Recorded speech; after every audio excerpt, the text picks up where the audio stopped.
বন্ধুরা নমস্কার।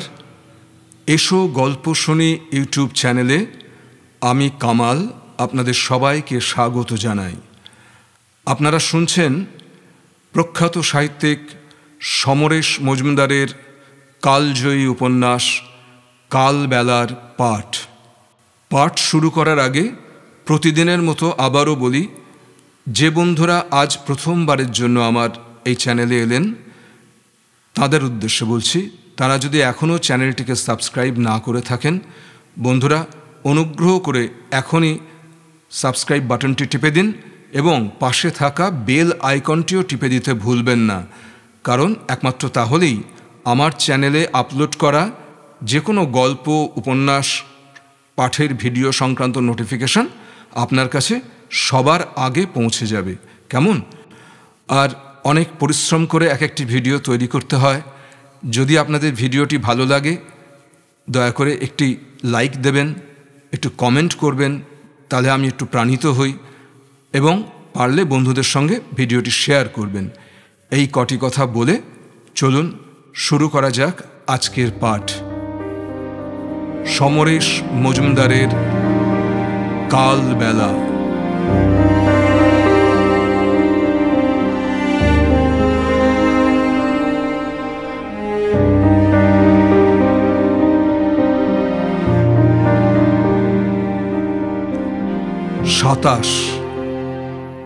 দাসপাড়ার উপনির্বাচনে কংগ্রেস প্রার্থী বিপুল ভোটে জয়লাভ করলেন।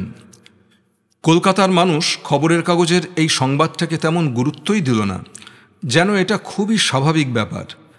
না জেতাটাই ছিল আশ্চর্যের। ভোটের ফলাফল বের হলে অনিমেষরা হিসেব করেছিল মোট ভোটের 70% বাক্সে পড়েছে। বাকি 30% যারা ভোট দেয়নি তাদের সমর্থন পেলে কি কাণ্ড হতো বলা যায় না। দেখা গেল আগের বার বিরোধী প্রার্থী যত ভোট পেয়েছিল এবার তা থেকে 1000 খানেক বেড়েছে। বিমান বা সুদীপ এই নির্বাচন নিয়ে কোনো কথা বলছে না। যা গিয়েছে তার সম্পর্কে ভেবে কিছু লাভ নেই। পার্টির নেতারা নিশ্চয়ই নিজেদের মধ্যে আলোচনা করে ত্রুটিগুলো সামলে নেবেন সামনের বার। অনিমেষ জিজ্ঞাসা করতে বিমান জবাব দিয়েছিল, পর্যালোচনা চলছে। সুবিমলবাবুর ব্যাপারটার পর থেকে অনিমেষ নিজের ভেতরে যেন আর উৎসাহ খুঁজে পাচ্ছিল না। এই মানুষটির দ্বৈত সত্তার কথা জেনেও পার্টি তাকে মূল্যবান বলে মনে করে, কমরেডের সম্মান দেয়, এটা কেমন কথা? ক্রমশই সে নিষ্ক্রিয় হয়ে পড়ছিল। এখন অভ্যেসবশত ইউনিয়ন অফিসে যায়, কথা শোনে, কিন্তু আলোচনায় উৎসাহ পায় না। এই সময় ভারতবর্ষ আর পাকিস্তান একটা যুদ্ধে লিপ্ত হলো। সন্ধ্যের পরই কলকাতা শহর অন্ধকারে ডুবে যায়। তড়িঘড়ি মানুষ ঘরে ফিরে যাচ্ছে। যে কোনো মুহূর্তেই পাকিস্তানের বোমারু বিমান কলকাতার আকাশে 2-1টা বোমা টুক করে ছেড়ে দিয়ে যেতে পারে। তবে চীনের সঙ্গে যখন গোলমালটা লেগেছিল তখনকার মতো দিশেহারা অবস্থা এখন নয়। মানুষ জানে পাকিস্তান যতই গর্জাক, ভারত দখল করার হিম্মত নেই। কিন্তু এই মুহূর্তে ভারতবাসী কংগ্রেস সরকারের পাশে দাঁড়িয়ে, বহুমুখী বিরোধীরাও মুখ হয়ে আছে। তবু যুদ্ধটা ঠিক জমছে না। এই যুদ্ধ অনেকটাই সাজানো, ফলাফল জানাই আছে, এই রকম বোধ পার্টির নেতাদের থেকে শুরু করে ক্যাডার পর্যন্ত সঞ্চারিত। সাধারণ মানুষও বেশ মজা পেয়ে গেছে। সিনেমা দেখার ভঙ্গিতে কাগজে যুদ্ধের খবর পড়ে, কারণ তারা সবাই জানে পাকিস্তানিরা কখনোই তাদের গায়ে হাত দিতে পারবে না। কিন্তু যুদ্ধের কারণেই কংগ্রেস সম্পর্কে তিক্ততা ক্ষীণ হয়ে এলো। অবশ্য শেষ পর্যন্ত যুদ্ধের আঁচ গায়ে লাগলো। হু হু করে জিনিসপত্রের দাম বেড়ে যাচ্ছে। ভারতবাসীর মতো সব সইয়ে জাত পৃথিবীতে বিরল। কোথাও কোনো প্রতিবাদ নেই, যেন যুদ্ধ হলে দাম বাড়াটাই স্বাভাবিক কথা। চোখের সামনে মানুষ মানুষকে ঠকাচ্ছে এবং সেটাকে খুব স্বাভাবিক ভঙ্গিতেই গ্রহণ করে সবাই। অনিমেষের মনে হয় 47 সালের 15ই আগস্টেই এদেশের মানুষের মেরুদণ্ডটিকে খুলে নিয়ে মাউন্টব্যাটেন সাহেব দেশে চলে গেছেন। যুদ্ধটা যখন থেমে গেল খুব আফসোস হচ্ছিল ওর। পাকিস্তান কেন পূর্ববঙ্গকে ব্যবহার করল না? কেন ঢাকা থেকে ঝাঁকে ঝাঁকে বোমারু বিমান উড়ে এসে কলকাতার ওপর বোমা ফেলল না? যদি কোনো জাদুমন্ত্রে পাকিস্তানি সেনা পশ্চিমবাংলায় ঢুকে পড়ত, তাহলে উত্তেজনার আগুন পোয়ানোর বিলাসিতা ছাড়তে হতো এদেশের মানুষকে। নিজস্ব সুবিধের ছকে সাজানো রাজনৈতিক দলগুলোর নেতারা তখন হারিয়ে যেতে বাধ্য হতো। প্রতিরোধ শক্তি জনসাধারণের মধ্যে ছড়িয়ে পড়লেই ওইসব নেতাদের ছুঁড়ে ফেলতে একটুও সময় লাগতো না। এই দেশে কমিউনিজম প্রতিষ্ঠা করতে হলে সশস্ত্র যুদ্ধ চাই। ঘরে আগুন না লাগলে ঘরের প্রতি ভালোবাসা টের পাওয়া যায় না। স্বার্থের পৃথক খোলসগুলোকে চূর্ণ করতে যুদ্ধ চাই, নইলে এই নিরাশক্তির ভান কখনোই ঘুচবে না। অনিমেষ এখন বিশ্বাস করে পশ্চিমবঙ্গের মানুষের মানসিকতা পরিবর্তন করার ক্ষমতা কমিউনিস্ট পার্টির নেই। শুধু প্রতিপক্ষকে গালিগালাজ করলে হয়তো একটা সাময়িক সমর্থন পাওয়া যায়, কিন্তু সাধারণ মানুষের কাছে গ্রহণযোগ্য হতে হলে যোগ্যতা অর্জন করতে হয়। সেটি করা হচ্ছে না। যা কিছু চটজলদি আবেগকে পরিচালিত করে সাধারণ মানুষ তাকেই গ্রহণ করে। এদেশের কমিউনিস্ট পার্টির তাবড় তাবড় নেতাদের চালচলন কথাবার্তার সঙ্গে বেশিরভাগেরই ব্যক্তিগত জীবনের কোনো মিল নেই। তাদের দেখে কোনো রকম অনুপ্রেরণা যদি সাধারণ মানুষ না পায়, তাহলে তাদের আদর্শে শ্রদ্ধাশীল হবে কি করে? সবচেয়ে বিস্ময়ের কথা, কমিউনিস্ট পার্টির মতো সুশৃঙ্খল সংস্থা কংগ্রেস নয়।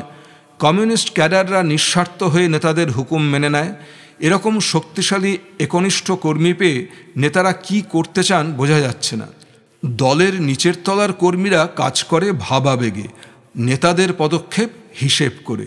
তারা আবেগ আনেন বক্তৃতার সময়, ব্যক্তিগত স্বার্থ হারাতে কেউ বিন্দুমাত্র রাজি নন।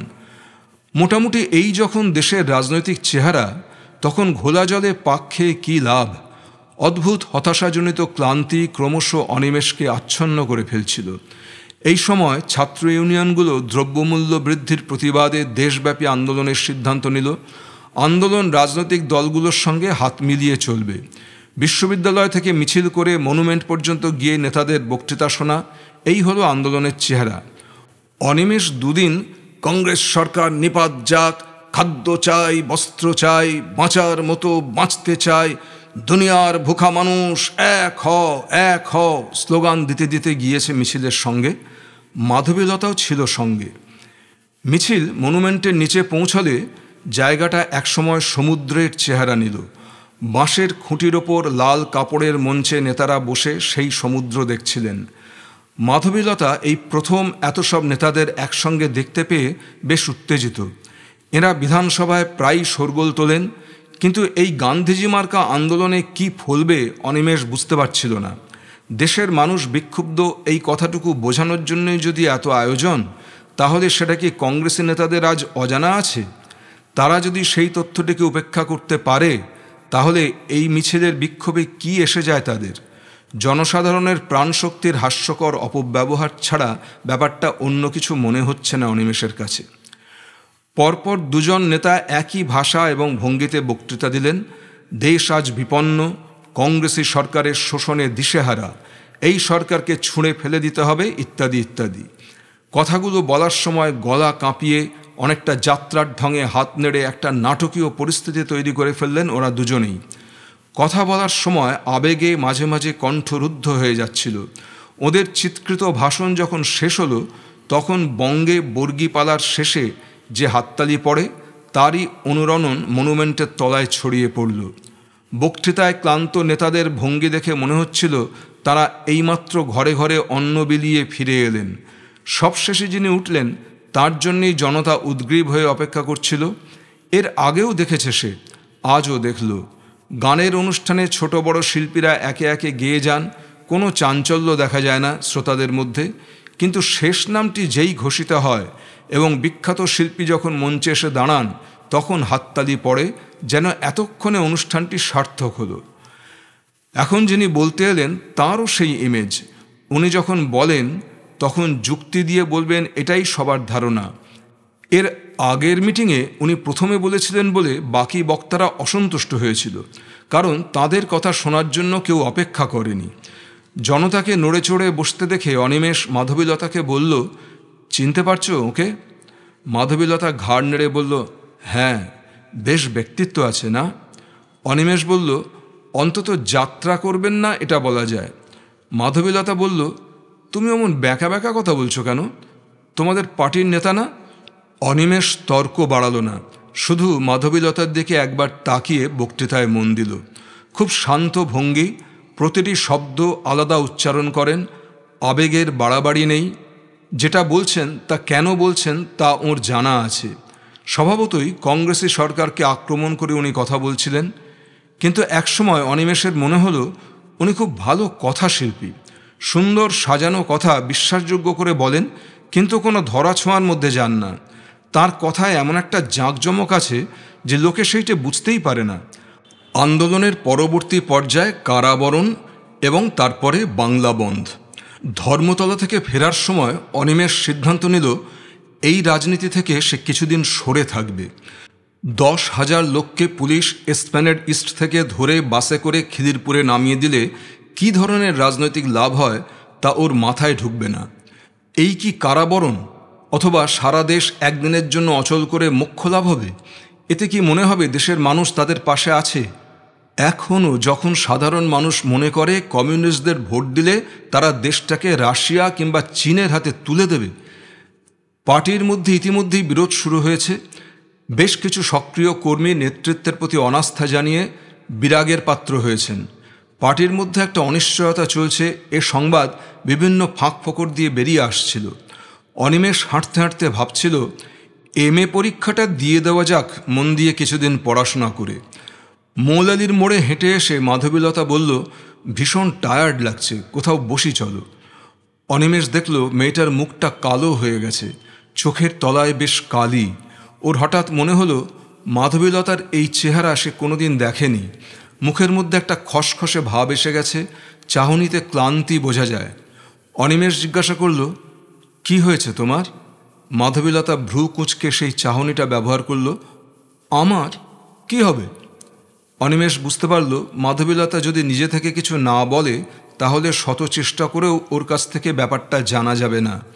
মাধবীলতা হাসল, কি থেকে কি কথা, বললাম কোথাও চলো বসি, না তোমার কি হয়েছে? বসতে চাইলেই কিছু হতে হয় বুঝি? অনিমেষ একটা ছোটোখাটো চায়ের দোকান দেখতে পেয়ে বলল, চলো এখানে বসি, তবে শুধু চা খেতে হবে। মাধবীলতা বলল, সেটা আমি বুঝব। দোকানটা নিচু ধরনের, অবস্থা যে ভালো নয় তা চেহারা দেখেই মালুম হয়। ছড়িয়ে ছিটিয়ে যারা আড্ডা মারছিল তারা বেশ উৎসুক চোখে ওদের দিকে তাকালো। অনিমেষ সেটা দেখেও গা করল না। একটা ছোঁড়া এলে মাধবীলতা তাকে দুটো করে টোস্ট আর চা দিতে বলল। তারপর অনিমেষের দিকে ঘুরে জিজ্ঞাসা করল, তুমি কিন্তু আজকাল সব কথা আমার কাছে বলো না। কি কথা? বিমানদের সঙ্গে তোমার ঠিক মিলছে না, না? কি করে বুঝলে? অনিমেষ অবাক হলো। এসব কথা ও কখনো মাধবীলতার সঙ্গে আলোচনা করেনি। আমি কি ঠিক বলছি? মোটামুটি। যাক, তাহলে তোমাকে বুঝতে আমার ভুল হয় না। অনিমেষ মাধবীলতার চোখে চোখ রাখতেই সে মুখ নামিয়ে নিল। কথাটায় এমন সুখ জড়ানো যে তা অনিমেষকেও স্পর্শ করল। কিছুক্ষণ চুপ করে থেকে সে বলল, আসলে আমি এই দলের কাজকর্ম মানতে পারছি না। এরা যেভাবে চলছে সেভাবে চললে এদেশে কোনোদিনই কমিউনিজম আসবে না। বুঝে সুঝে অন্ধ হয়ে থাকতে ভালো লাগছে না। মাধবীলতা বলল, তুমি কি অন্য কোনো দলে যাবে? অনিমেষ বলল, অন্য দল? ধুৎ, সেগুলো তো আরও খারাপ। না, কোনো দল ফল নয়, ভাবছি এখন মন দিয়ে পড়ব। মাধবীলতা বলল, আমি তোমার রাজনৈতিক ব্যাপারে কোনো কথা বলতে চাই না, তবে একটা অনুরোধ করব, হুট করে কিছু করে ফেলো না। তুমি যদি বিমানদের সঙ্গে সম্পর্ক না রাখতে চাও তবে ঝগড়া করে নয়, চুপচাপ কোনো সংঘর্ষ ছাড়াই সরে দাঁড়াও। একদিনে করলে সেটা ধরা পড়ে যাবে, তাই কয়েকদিন সময় নাও। তারপর হেসে বলল, কিন্তু এর রেজাল্টটা যেন ভালো হয়।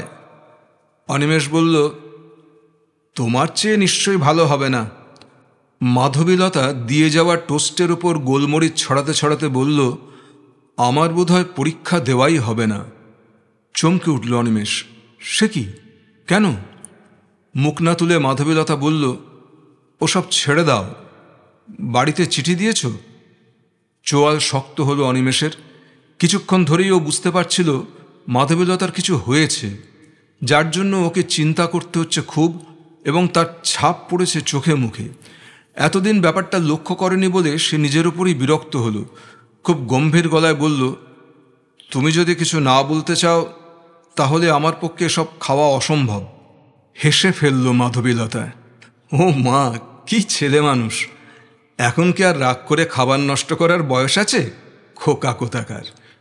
ইয়ার কি মেরো না। তুমি যদি না চাও তাহলে অবশ্যই তোমার ব্যাপারে আমি কথা বলবো না, কিন্তু সেটাই জানা দরকার। অনিমেষ বলল। মাধবীলতা বলল, অমনি রাগ হয়ে গেল? অনিমেষ বলল, আমাকে কি এতই অপদার্থ ভাবো যে রাগ করবার যোগ্যতাও নেই? টেবিলের ওপর 2 কনুই, হাতের ওপর চিবুক। মাধবীলতা অনিমেষের দিকে তাকিয়ে থাকতে থাকতে নিজেকে সামলাতে পারল না। বুকের মেঘ কখন যে টুক করে জল হয়ে চোখে গড়ায় তা যদি বোঝা যেত আগে ভাগে। অনিমেষ হতভম্ব হয়ে গিয়েছিল। তারপর চাপা গলায় বলল, এটা চায়ের দোকান। দেওয়ালের দিকে মুখ ঘুরিয়ে চট করে 2 চোখ সামলে নিল মাধবীলতা, কিন্তু তার ভেতরটা ঠান্ডা হতে সময় লাগলো আরও কিছুক্ষণ। ওরা নীরবে টোস্ট খেয়ে চায়ের কাপে হাত দিল। অনিমেষ কোনো কথা বলছিল না।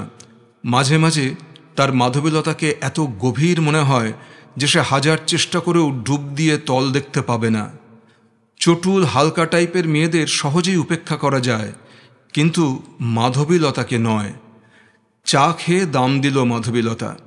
তারপর রাস্তায় নেমে শিয়ালদা স্টেশনের দিকে হাঁটতে হাঁটতে বলল, বাবার জন্যই বোধহয় আমার এমএ পরীক্ষা দেওয়া হবে না। মানে? উনি মরিয়া হয়ে উঠেছেন আমার বিয়ে দেওয়ার জন্য। আমি ওকে বলেছি এসব চিন্তা ছাড়তে। আমার মুখে এরকম কথা উনি আশা করেননি, ফলে অগ্নিকাণ্ড আরম্ভ হয়ে গেছে। যা ইচ্ছে তাই বলছেন।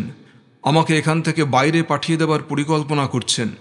যে পাত্রটিকে ওরা নির্বাচিত করেছেন সে বোধহয় আমার কথা শুনে হাতছাড়া হয়ে গেছে, ফলে আরও দিশেহারা অবস্থা। আমি বলেছি পরীক্ষা অবধি অপেক্ষা করতে, কিন্তু ভাবগতিক দেখে মনে হচ্ছে তা করবে না। মাধবীলতা মাথা সোজা করে হাঁটছিল, যেন কথাগুলোর মধ্যে নিজের অবস্থাটাকে জরিপ করছিল। অনিমেষের বুকের ভেতরটা হু হু করে উঠল। সে মাধবীলতার জন্য কিছু করার জন্য উদ্গ্রীব হয়ে উঠল। না, যে কোনোভাবেই ওর এমএ পরীক্ষা দেবার ব্যবস্থা করতে হবে। কিন্তু কেন ওরা এমন করছেন? ওরা আমার ভাবগতিক দেখে ভালো বুঝছেন না তাই, হাসল মাধবীলতা। বোধহয় বুঝতে পেরেছেন আমি মনের দিক থেকে একা নই। তাতে কি হয়েছে? কোনো পিতামাতাই মেয়েদের নির্বাচনের ওপর আস্থা রাখতে পারে না। সবসময় ভাবে এই বুঝি বোকামি করল। তুমি আমার কথা ওদের বলেছ? হ্যাঁ। কি বললেন ওরা? নাই বা শুনলে। শোনো, আমি গত রবিবার একটা স্কুলে ইন্টারভিউ দিয়েছি। আমার এক বন্ধুর দিদি ওই স্কুলে কাজ করে। যদি চাকরিটা হয়ে যায় তাহলে বেঁচে যাব। তুমি চাকরি করবে? পড়াশোনা করবে না? সে পরে দেখা যাবে। প্রাইভেটেও পরীক্ষা দেওয়া যায়, হয়তো চাকরিটার জন্যই দিতে হবে। সেসব এখনই ভাবছি না। এখন যেটা সমস্যা হলো সেটা হলো একটা ভালো হোস্টেল। তোমার জানাশোনা কোনো হোস্টেল আছে? মাধবীলতা অনিমেষের দিকে তাকালো। অনিমেষ মাথা নাড়ল। না, তবে হোস্টেলের খোঁজ নিতে পারি। কিন্তু তুমি বাড়ি থেকে বেরিয়ে আসবে? মাধবীলতা দাঁড়িয়ে পড়ল। দুপাশে বাড়ি ফেরা মানুষের ভিড়, হকারের চিৎকার। তারই মধ্যে স্পষ্ট গলায় জিজ্ঞাসা করল, তুমি কি চাইছো না বাড়ি থেকে আমি বেরিয়ে আসি? তুমি কি যথেষ্ট ভেবেছ? আমার প্রশ্নের উত্তর দাওনি। অনিমেষ একটুও ভাবল না, বলল, ওরা তোমাকে জোর করে অন্য কোথাও পাঠিয়ে বিয়ে দেবেন এটা আমি মানতে পারি, কিন্তু এতদিনের পরিচিত পরিবেশ আর আত্মীয় স্বজন ছেড়ে তুমি একা হোস্টেলে এসে উঠবে, এ ব্যাপারে তোমার কোনো দ্বিধা আছে কিনা তাই জানতে চাইছিলাম। নিজের কাছে পরিষ্কার হলে পৃথিবীতে কে কি মনে করলো তাতে কিছু এসে যায় না। আমার সব কিছু পরিষ্কার যদি তুমি পাশে থাকো। আমি কোনো অন্যায় করিনি। বাবা যদি না মানতে পারেন তাহলে সেটা দুঃখের। আমি তো হোস্টেলে একা থাকছি না, তুমি তো আছো। তুমি কখনো আমায় ফেলে না গেলেই হলো। মাধবীলতা হাসল। আত্মবিশ্বাস এবং লজ্জা একসঙ্গে চুলকে উঠল যেন। অনিমেষ বলল, বড্ড আফসোস হচ্ছে। মাধবীলতা ঘাড় মেকাল। কেন? নিজেকে খুব অপদার্থ মনে হচ্ছে। তুমি যখন এত বড় ঝুঁকি নিচ্ছ তখন আমার হাতে এক ফোঁটা জোর নেই। এখনও আমি বাবার পাঠানো টাকার ভরসায় থাকি। আমার উচিত তোমাকে বিপদ থেকে বাঁচানো, কিন্তু দেখো, শুধু কথা ছাড়া আমি কিছুই করতে পারছি না। দেখি কি করতে পারি। শেষের কথাটা একটু চিন্তা জড়ানো গলায় বলল অনিমেষ। মাধবীলতা বলল, এই, তুমি কি চাও আমি এখানে দাঁড়িয়ে চিৎকার করে কাঁদি? মানে? আর একবার ওইসব কথা বললে আমি এমন সিন করব যে মজা বুঝবে। কিন্তু কোনো কিন্তু নয়, আমার কথা তোমাকে ভাবতে হবে না। তুমি এমএ পাশ করে, না ভেবে কথাটা শুরু করে হঠাৎ থেমে গেল মাধবীলতা। থামলে কেন? হাসল অনিমেষ। বাংলায় এমএ পাশ করে কেউ চাকরি পায় না। আমি পরীক্ষা দেব 2-3 জন মানুষের ইচ্ছা পূর্ণ করতে, কিন্তু চাকরি যদি করতে হয় তাহলে বিএ পাশের ডিগ্রিটাই যথেষ্ট। তাছাড়া যদি বলি রাজনীতি করতে চাই, লোকে আমাকে হাম্বাগ ভাববে, যেন ওটা করার জিনিস নয়। এককালে যারা সিরিয়াসলি কমিউনিস্ট পার্টি করত, গণনাট্য করত, এমন কয়েকজনকে আমি জানি কি দুরবস্থায় দিন কাটাচ্ছেন। তারা সারা জীবনে চাকরি পাননি। অবস্থা যদি না পাল্টায় তাহলে এদেশে যারা রাজনীতি করতে চায় তারা হয় না খেয়ে মরবে, কিংবা চোরাপথে টাকা নিয়ে বিত্তশালী হবে। দ্বিতীয়টি আমার দ্বারা হবে না। অতএব আমার সঙ্গে ভাগ্য জড়িয়ে হয়তো তুমি সারা জীবনের জন্য পাকাপাকি অশান্তি ডেকে আনলে। মাধবীলতা খুব মনোযোগ দিয়ে কথাগুলো শুনছিল। শেষ হলে বলল, আমি এখন কোনো কথা বলবো না। যদি চাকরিটা পাই তাহলে এর জবাব পাবে। আমি যা করব তা করেই দেখাতে চাই। আগে থেকে লম্বা চওড়া কথা বলে কোনো লাভ নেই। শুধু তুমি আমার একটাই কাজ করে দাও, এ মাসের মধ্যে একটা ভদ্র হোস্টেল খুঁজে দাও। চাকরিটা যেহেতু দক্ষিণেশ্বরের দিকে, নর্থে হোস্টেল হলে ভালো হয়। ওরা হাঁটতে হাঁটতে শিয়ালদা স্টেশনের মধ্যে ঢুকে পড়েছিল। আজ হঠাৎ মাধবীলতাকে ওর ভীষণ আপন মনে হচ্ছে। এই মেয়েটা শুধু অনিমেষের জন্যই তার সব রকম নিরাপদ জীবনের মায়া ত্যাগ করে বেরিয়ে আসতে চাইছে। এর চেয়ে বড় অহংকার আর তার কি আছে? কিন্তু এ কথাটা ভাবলেই নিজেকে ভীষণ অসহায় মনে হয়। তার সামনে কত কি করার আছে, অথচ সে কিছুই করতে পারছে না। একজন প্রেমিক হিসেবে যেমন, একজন রাজনৈতিক কর্মী হিসেবে তেমনই। কোনো ফারাক নেই। দুটো হাত আছে, কিন্তু তাতে একটাও আঙুল নেই। ক্রমশ একটা অপদার্থ ছাড়া নিজেকে অন্য কিছু মনে হচ্ছে না। ট্রেনে উঠে মাধবীলতা বলল, শোনো, একদম মাথা গরম করবে না। সব কিছু আমার উপর ছেড়ে দাও। সব কিছু মানে?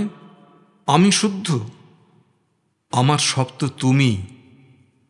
ট্রেন চলে গেলে অনিমেষ যখন স্টেশন থেকে বেরিয়ে আসছিল তখন তার পা ভারী, ভীষণ ক্লান্ত লাগছে হঠাৎ। মাধবীলতার শেষ কথাটা অন্য সময় শুনলে নিজেকে সম্রাট মনে হতো। আনন্দে বুকের ভেতরটা আশ্বিনের সকাল হয়ে যেত। কিন্তু এখন সে খুশি হতে পারছে না কেন? সেই যে দুপুরটা, যার শরীরে রোদ নেই, মরা আলো নেতানো, মাথায় মেঘের জলজ ছাতা, সময়টা যেন কাটতেই চায় না, ঠিক সেই রকম লাগছে। হোস্টেলে ফিরেই শুনল তাকে কে একজন ডাকতে এসেছিল। দারোয়ান নাম বলতে পারল না। বলল, সাহেব ওপরে গিয়েছিলেন। সাহেব? অনিমেষ অবাক হল। কোনো সাহেবের সঙ্গে তো তার আলাপ নেই। নিজের ঘরের তালা বন্ধ। অনিমেষ এদিক ওদিক দেখল। কে এসেছিল না জানলে খুব অস্বস্তি হচ্ছে। হঠাৎ ওর মনে হলো, মাধবীলতার বাড়ি থেকে কেউ আসেনি তো? ওর বাবা? অনিমেষ ঠোঁট কামড়াল। যদি তিনি আসেন তাহলে সে কি তর্ক করবে, না ভদ্রলোককে বোঝাবে যে তিনি মেয়ের ওপর ভুল করছেন? ঠিক সেই সময় তমাল ঘর থেকে বেরিয়ে ওকে দেখে বলে উঠল, কখন ফিরলে? এই তো। তোমার কাকা এসেছিলেন। কাকা? তমাল আবার ঘরে ফিরে গিয়ে একটা কার্ড বের করে এনে ওর হাতে দিল। অনেকক্ষণ অপেক্ষা করেছিলেন। বলেছিলেন আগামীকাল সকালে যেন তুমি অবশ্যই যাও, গ্র্যান্ড হোটেলে আছেন। অনিমেষ চকচকে কার্ডটায় দেখল প্রিয়তোষ মিটার লেখা, আর কিছু নেই।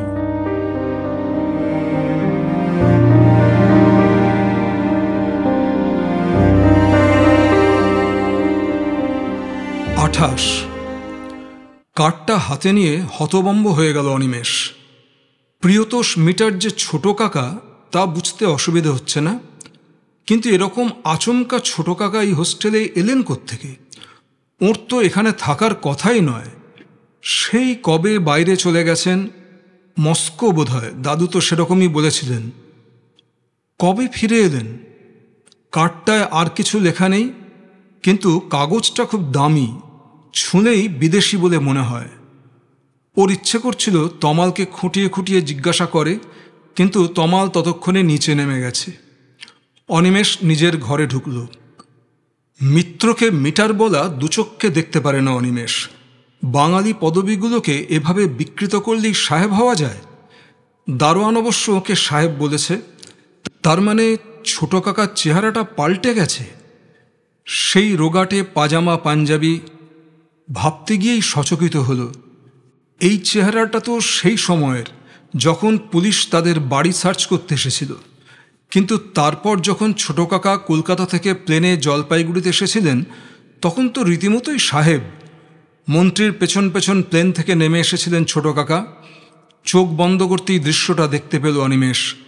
অ্যাশ কালারের স্যুট, লম্বা সরু নীল টাই, চোখে চশমা, হাতে বড় অ্যাটাচি ব্যাগ। তাহলে তো ছোট কাকা এতদিনে আরও কড়া সাহেব হয়ে গেছেন। 8-9 বছর তো হয়ে গেল। অনিমেষের মনে পড়ল পুলিশ আসার আগে যে রাতে ছোট কাকা নিঃশব্দে বাড়ি থেকে পালিয়ে গিয়েছিল, সেই রাত্রে সে প্রথম একটা কাগজে মার্ক্সবাদী শব্দটা দেখেছিল। ছোট কাকা তখন কট্টর কমিউনিস্ট ছিলেন। তারপর যখন ফিরে এলেন তখন তিনি কি বুঝতে পারেনি অনিমেষ। কংগ্রেসি বিরামকরের সঙ্গে যেমন দোস্তি, তেমনি কমিউনিস্ট নেতাদের সঙ্গেও ভাব করার চেষ্টা ছিল তখন। দালাল বলে একটা বিক্ষোভও হয়েছিল তখন। আর এখন ছোট কাকা কোন ভূমিকায়? যে ভূমিকাতেই হোক, শরীরশেখর যখন প্রচণ্ড অর্থকষ্টে জর্জরিত, তখন তিনি সাহেবি করে বেড়াচ্ছেন, এটাকে ক্ষমা করা অসম্ভব। অনিমেষ ঠিক করল সে গ্র্যান্ড হোটেলে যাবে না।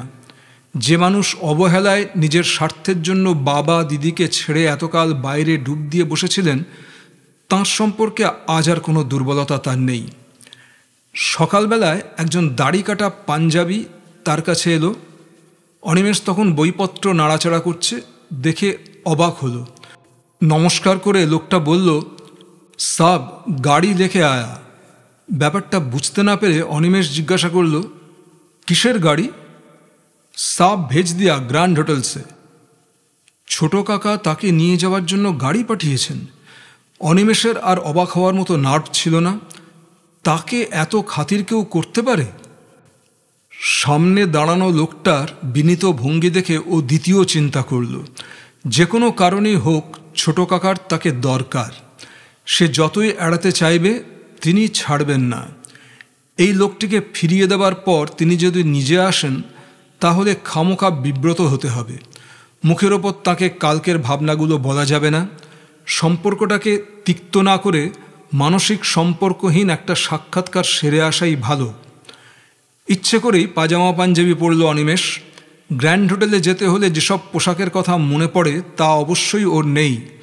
না থাকলে মানুষ যেমন একটা বোহেমিয়ান ভাব দেখিয়ে উপেক্ষা করতে চায়, সেও তেমনি ইস্ত্রি না করা পাঞ্জাবি গায়ে চাপালো।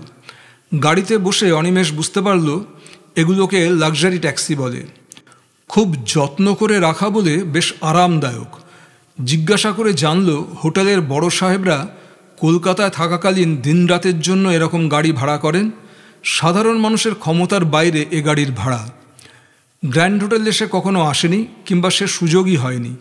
চৌরঙ্গি দিয়ে যেতে যেতে অনেক দিন সে ওদিকে তাকিয়েছে। একজন দীর্ঘদেহী পাঞ্জাবি দারোয়ান দরজায় দাঁড়িয়ে থাকে। তার পাশের গালচে বিছানো আলো ঝলমল প্যাসেজ দিয়ে সুবেশ মানুষরা যাতায়াত করেন। মধ্যবিত্ত বাঙালিদের মতন ওরও মনে হতো ভেতরটা নিশ্চয়ই রহস্যময়। আজ সেই প্যাসেজ দিয়ে হাঁটবার সময় সে অকারণেই স্মার্ট হতে চাইল। ড্রাইভারই তাকে বলে দিয়েছে ছোট কাকার স্যুট নাম্বার। কয়েকজন বিদেশি নারী পুরুষ হাসতে হাসতে তার পাশ দিয়ে চলে গেল। রিসেপশনে হদিশ নিয়ে অনিমেষ ওপরে উঠে এলো। এই কলকাতা শহরের বুকেই এমন টিপটপ সাহেবী পরিবেশ অনিমেষের জানা ছিল না।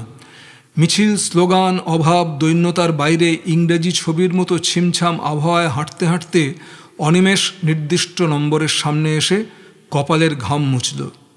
ঘর নয়, একটা পুরো সুইট নিয়ে আছেন ছোট কাকা। নিশ্চয়ই প্রচুর অর্থ লাগছে এজন্য। অথচ দাদু জলপাইগুড়িতে ব্যাপারটা মনে পড়তেই শক্ত হয়ে গেল অনিমেষ। না, আজকে এসব চিন্তা করবে না সে। দেখা করতে এসেছে, দেখা করেই চলে যাবে। বেল টিপতেই দরজা খুলে গেল। খুব সামান্য সময়, কিন্তু ছোট কাকাকে চিনতে পারল অনিমেষ। প্রচুর পরিবর্তন হয়ে গেছে চেহারায়। একটু রোগাটে অথচ ছিমছাম শরীর, ঠোঁটের ওপর বেশ ঝোলা গোঁফ, মাথার চুল পাতলা কিন্তু যথেষ্ট লম্বাটে। চিনতে দেরি হওয়ার কারণ গোঁফ এবং চুলের রং লালচে আর গায়ের রং এত ফর্সা যে চট করে বিদেশি বলে ভুল হতে পারে। সুন্দর একটা গন্ধ আসছে ওর শরীর থেকে। অনিমেষ প্রণাম করবে কিনা বুঝতে না পেরে বলল, কেমন আছেন?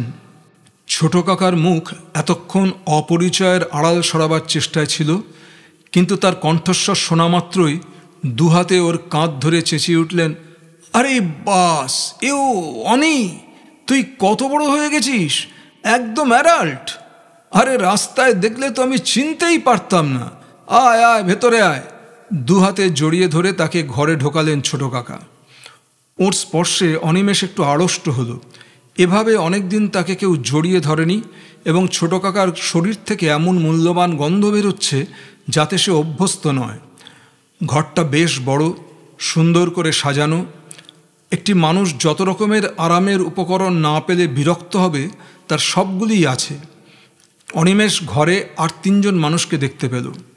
একবার তাকানোতেই মনে হচ্ছিল তাদের মধ্যে একজনকে খুব চেনা চেনা মনে হচ্ছে, কিন্তু ছোট কাকার উচ্ছ্বাস তাকে এত বিব্রত করছিল যে কিছু ভাববার সুযোগই পাচ্ছিল না।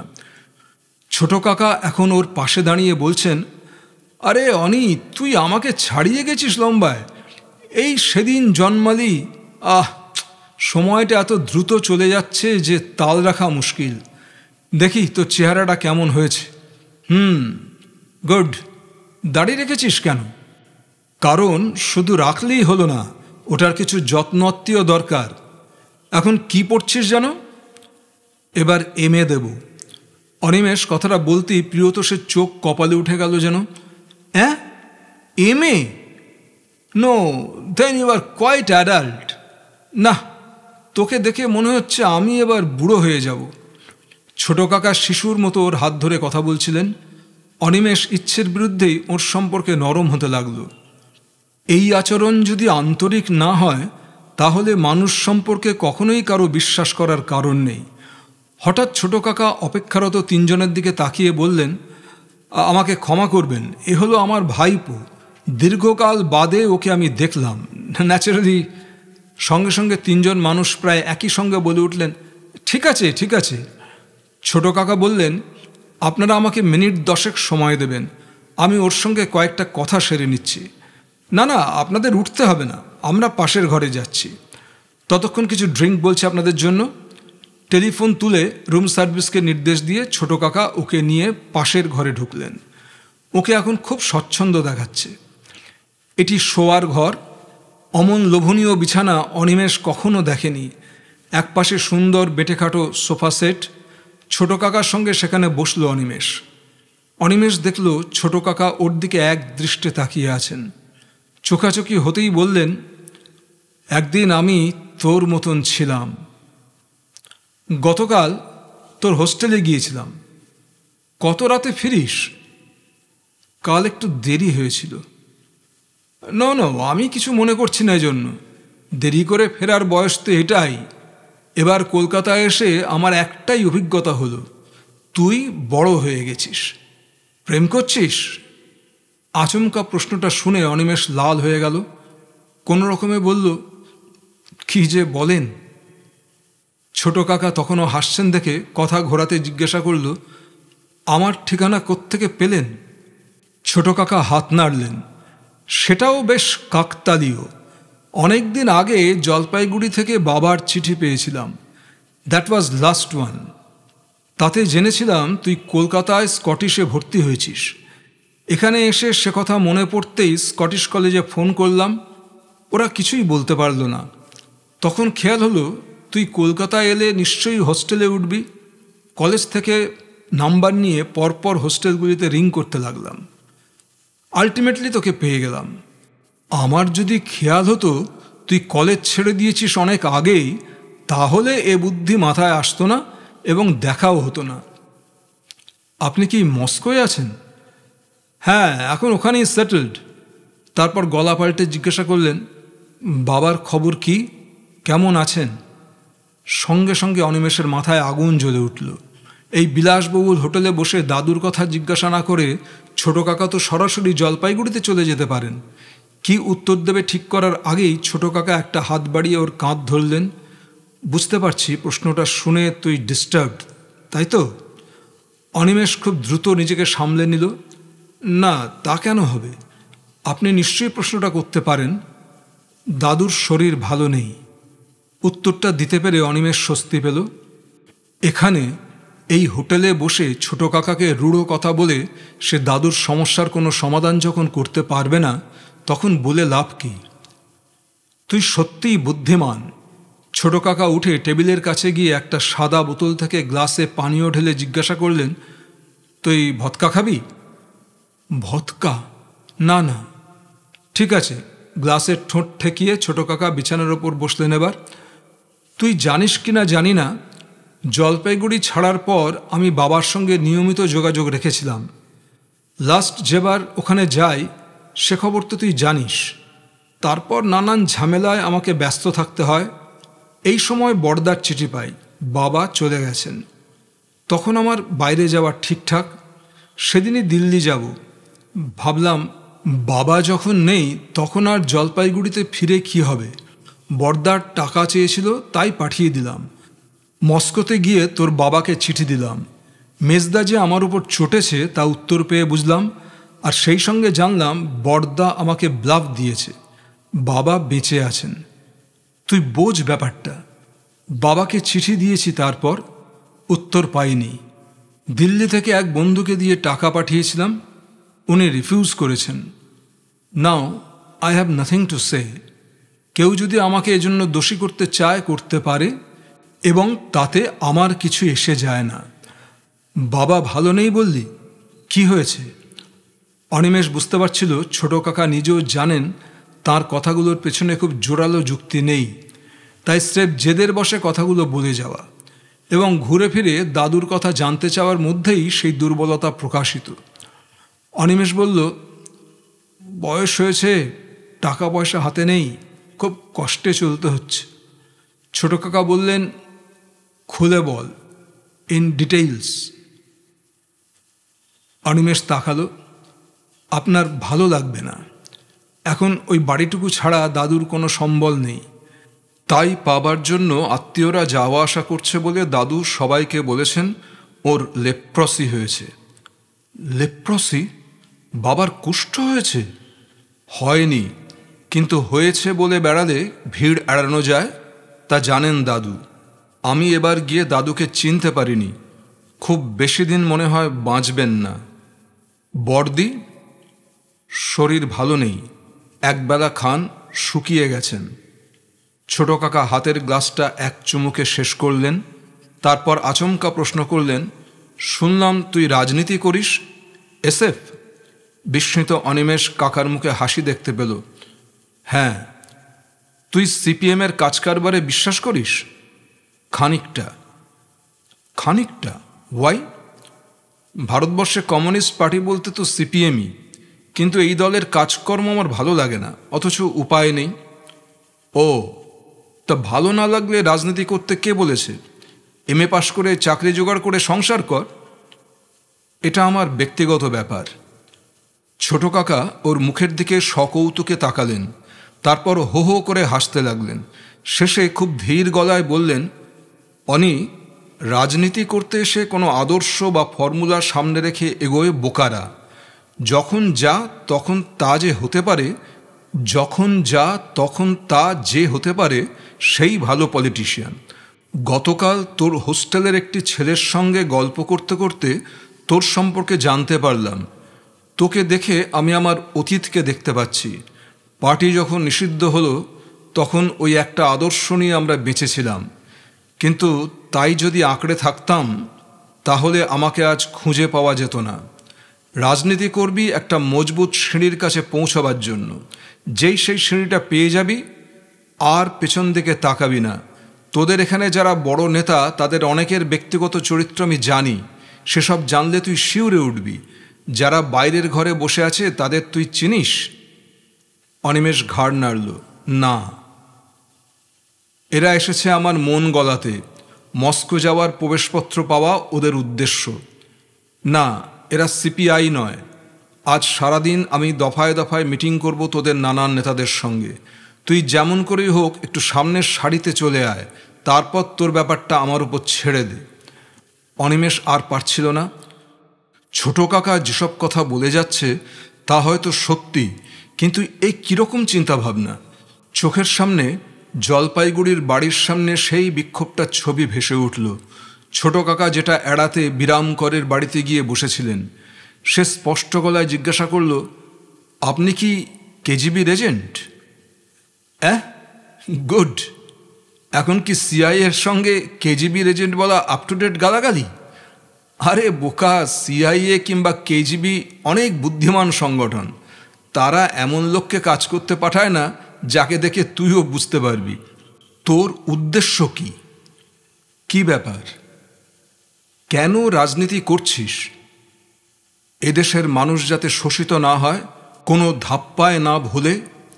ওর কথা থামিয়ে ছোট কাকা জিজ্ঞাসা করল, এটা তো সিপিএমও বলছে, কিন্তু এই সংবিধানের মধ্যে সেটা করা সম্ভব নয়, তা ওরা জানে।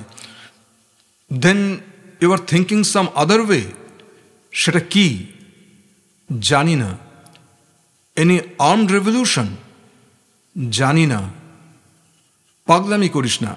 এদেশের মানুষের মনে লোভের পোকা ঠিক ঠিক করছে। এদের নিয়ে কোনো কাজ করা সম্ভব নয়। আমি যা বললাম তাই কর। অনিমেষ উঠে দাঁড়াল। আপনি ওদের 10 মিনিট অপেক্ষা করতে বলেছিলেন। হাসল ছোট কাকা। দরকার হলে ওরা 10 ঘন্টা অপেক্ষা করবে। আমি চলি। যাবি? হ্যাঁ। ছোট কাকা একটা ব্যাগ থেকে নিজের কার্ড বের করে ওর হাতে দিলেন। আমি আজ রাত্রেই ফিরে যাব। তোর যদি কখনো দরকার হয় এই ঠিকানায় আমাকে চিঠি দিবি। এটা অন্য ধরনের কার্ড, গতকালের মতো নয়। একসঙ্গে ইংরেজি এবং সম্ভবত রাশিয়ান, যা অনিমেষ বুঝতে পারল না, লেখা আছে। অনিমেষ ওটা পকেটে রেখে বেরিয়ে আসছে। ছোট কাকা আবার ডাকলেন, অনি, আমার একটা উপকার করবি? বলুন। তোকে প্রমিস করতে হবে। এক মুহূর্ত দ্বিধা করে অনিমেষ সেটাকে ঝেড়ে ফেলল। বলুন। আমি তোকে 2টো প্যাকেট দেব, তুই দুজনকে ও 2টো পৌঁছে দিবি। কাদের? ছোট কাকা একটা সুটকেস খুলে 2টো সুদৃশ্য প্যাকেট বের করে অনিমেষের সামনে ধরে বললেন, ওপরে নাম লেখা আছে। খুব বেশি ওজন নয়। অনিমেষ প্যাকেট 2টোর নাম পড়তে গিয়ে খুব কষ্টে নিজেকে সংযত করল। একটাতে শরীৎ শেখর মিত্র, অন্যটায় ছোট্ট করে লেখা তপু, মানে তপু পিসি। অনিমেষ বিহ্বল চোখে ছোট কাকাকে দেখল। এতগুলো বছর চলে গেছে, অথচ ছোট কাকা এখনও তপু পিসিকে মনে রেখেছেন। একসময় ছোট কাকার উপর সে রেগে গিয়েছিল তপু পিসিকে অবহেলা করার জন্য। অথচ একটা মানুষ যে গোপনে গোপনে আরেকজনকে মনে রেখে দেয় চিরকাল, এটা জেনে সব গোলমাল হয়ে গেল তার।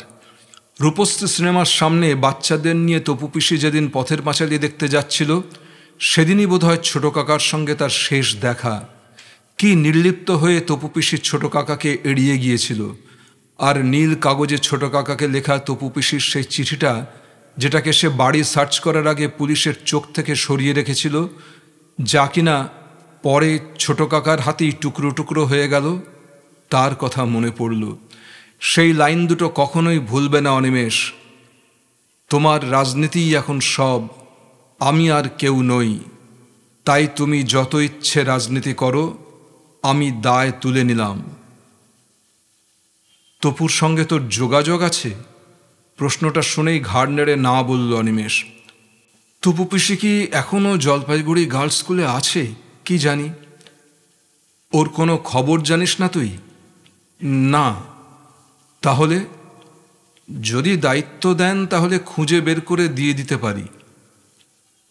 এটুকু অন্তত কর। হঠাৎ অনিমেষের মাথায় চিন্তাটা চলকে উঠল, কিন্তু তপু পিসি যদি না নেয়? ছোট কাকা স্থির হয়ে গেলেন। এতক্ষণ যে মানুষটা প্রচণ্ড প্রতাপে নানান কথা বলছিল, এই সময় তাকে কি নিঃসহায় দেখাচ্ছে। মৃদু গলায় বললেন, যদি না নিতে চায় তাহলে তিস্তায় ফেলে দিস। তারপর বেশ কিছুক্ষণ চুপচাপ থেকে বললেন, আমার ভাগ্যটা এমন, কোনো সম্পর্ককেই আমি সহজ স্বাভাবিক রাখতে পারলাম না অনি। তোকে দেখে আমার এই ভয়টাই হচ্ছে, আমি যে ভুল করেছি তুই তা করিস না। অনিমেষ প্যাকেট দুটো হাতে নিয়ে বলল, যাচ্ছি। তুই কি আজকে আবার আসবি? কখন? কখন বলি, সারাদিন ঝামেলা লেগেই থাকবে। এয়ারপোর্টে আসতে পারবি 6টা নাগাদ? এয়ারপোর্ট? তখন কিছুক্ষণ কথা বলা যাবে। দেখি, তুই সিগারেট খাস অনি? দ্বিধা না করে উত্তর দিল অনিমেষ, মাঝে মাঝে। দেন ওয়েট। ছোট কাকা ঘরের কোনায় ফিরে গিয়ে একটা সুদৃশ্য প্যাকেট আর ছোট্ট অথচ সুন্দর লাইটার এনে ওর হাতে গুঁজে দিলেন। অনিমেষ প্যাকেটটা দেখল, রাশিয়ান সিগারেট। বিদেশি সিগারেট সম্পর্কে তার কোনো ধারণা নেই, বন্ধুদের দেখেছে খুব লালায়িত হতে। লাইটারের বোতামে চাপ দিতেই একটা নীল হলকা বেরিয়ে এলো। খুব দামি নিশ্চয়ই এটা। ছোট কাকা বললেন, গ্যাসের, ফুরিয়ে গেলে কিনে নিস। আমার অত পয়সা নেই, এটা রেখে দিন, আমার কাজে লাগবে না। কেনার দরকার নেই, ওটা গ্যাস শেষ হয়ে গেলে কাউকে দিয়ে দিস। বাইরের ঘরে বেরিয়ে আসতেই লোক তিনটে উঠে দাঁড়ালো। তাদের মুখ দেখে স্পষ্ট বোঝা যাচ্ছে এতক্ষণ বসিয়ে রাখার জন্য তারা একটু অসন্তুষ্ট হয়নি, বরং বেশ নেশা হয়ে গেছে এরই মধ্যে। একজন অকারণেই হাসছিল, লোকটাকে চেনা চেনা মনে হচ্ছে, অথচ। ছোট কাকা বললেন, সরি, দেরি করিয়ে দিলাম আপনাদের। বসুন বসুন। কি খাচ্ছেন, সেভাশ্রীগাল? আমার আবার ভদকা না হলে চলে না। অনিমেষ বেরিয়ে যাচ্ছিল, ছোট কাকা ওকে দাঁড়াতে বললেন।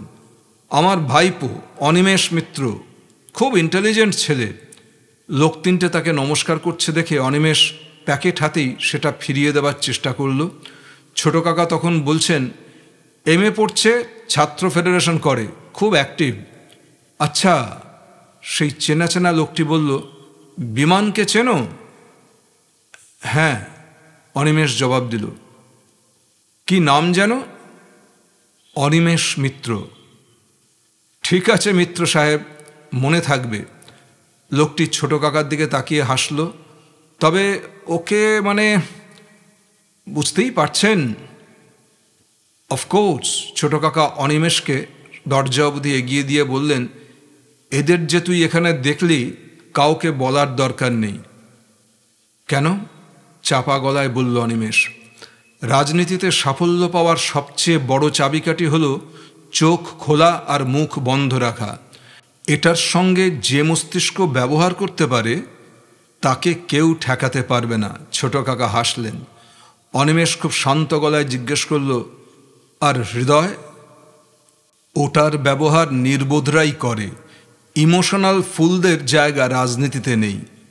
ওকে, চেষ্টা করিস এয়ারপোর্টে আসতে, আর in case of any danger চিঠি লিখবি। এই ভারতবর্ষের যে কোনো অসাধ্য সাধন মস্কোয় বসে করা যায়। দরজা বন্ধ করলেন ছোট কাকা। সেদিন দুপুরে ইউনিয়ন অফিসে গেল অনিমেষ। ইদানিং এই ঘরটাকে সে এড়িয়ে যাচ্ছে। বিমান, সুদীপ এবং অনেকে কথা বলছিল। ওকে দেখেই সুদীপ বলল, তোমার কি হয়েছে, আজকাল অন্যরকম লাগছে? কি হবে? অনিমেষ হাসল। খুব ব্যস্ত ছিলাম। কি ব্যাপার? বিমান জিজ্ঞাসা করল।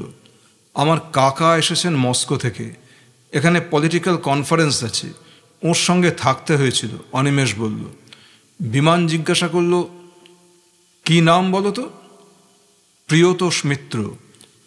আচ্ছা, আমি ঠিক জানি না, তুমিও তো কখনো বলনি। এমন কি ব্যাপার যে বলবো? তবে দেখলাম নেতারা জানেন। অনিমেষ দেখল ওদের খুব পাজল দেখাচ্ছে। সে পকেট থেকে সিগারেটের প্যাকেট বের করে সুদীপের সামনে রাখল। কাকা দিয়েছেন তোমাদের খেতে। নির্লিপ্তের মতো প্যাকেটটা তুলেই চেঁচিয়ে উঠল সুদীপ, আরে Russian cigarette, a packet from the land of communism.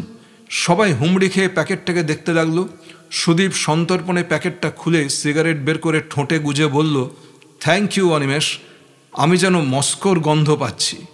চারপাশ থেকে আরও কতগুলো আগ্রহী হাত এগিয়ে এলো সিগারেটের জন্য। প্রচণ্ড একটা জ্বলুনি অনিমেষকে এয়ারপোর্টে নিয়ে এলো। 30-এর বি বাসে চেপে এই প্রথম দমদমে যেতে যেতে অনিমেষ আজ সকাল থেকে ঘটে যাওয়া ঘটনাগুলো যত ভাবছিল ততই জ্বলুনিটা বাড়ছিল। ছোট কাকা হঠাৎ মস্কো থেকে উড়ে এলেন কেন? ওর ঘরে যারা বসেছিলেন কিংবা যাদের সঙ্গে মিটিং করেছেন তাদের সঙ্গে ওর কী সম্পর্ক? সকালবেলায় তার মস্তিষ্ক ঠিক কাজ না করায় ছোট কাকা একতরফা কথা বলে গেছেন। হয়তো তিনিই সঠিক। আজকাল যে সুবিধাবাদী রাজনীতির শিকার সবাই, তাতে ওই পথেই চলা লোভনীয়। কিন্তু অনিমেষের মনে হলো ছোট কাকাকে কিছু কথা স্পষ্ট বলা দরকার। এয়ারপোর্টে এসে চোখ ধাঁধিয়ে গেল অনিমেষের।